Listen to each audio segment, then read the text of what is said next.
What's up, everyone?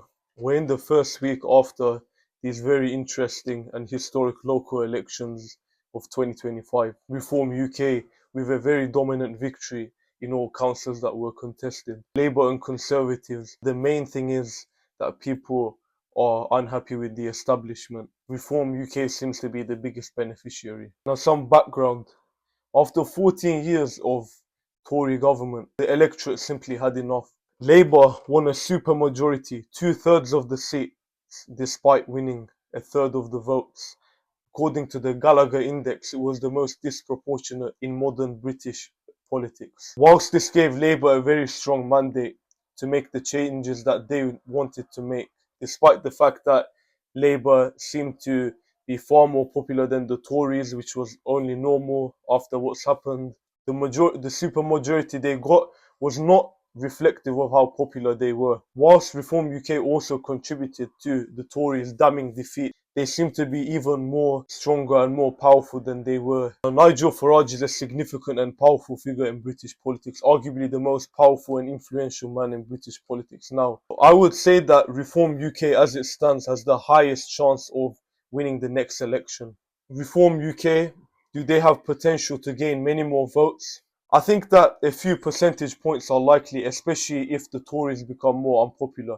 But there is certainly a large proportion of the Tory voter base who don't trust reform. It could be a very tough next election for Labour. Despite winning a supermajority, they are looking to lose half their seats if an election is held tomorrow. And given the current trend, that doesn't look to reverse. The only way I can see Labour getting a majority in the next election is if they get a few percentage points more than Reform, and if the Tories aren't unpopular enough for the right-wing vote to be split, and that actually hurts Reform, because Farage is right in saying that Reform UK is now the main opposition. That is a very strong observation, and actually Farage and Reform UK are the favourites going into the next election, I would say. I think that Labour's ceiling has shrunk as well.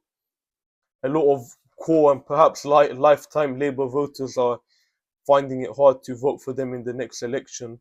The Tories, in a very unprecedented situation in their history, we could really see a wipeout of the Tories and become maybe the fourth largest party if they get less seats than Liberal Democrats. Then we could see the end of the Tories and a change in the political dynamic that hasn't been seen, at least in modern British politics. It's an extremely unprecedented time. If Labour become the largest party, or if they're strong enough to at least form a coalition with the Lib Dems, I could see that happening to prevent Reform UK coming into power.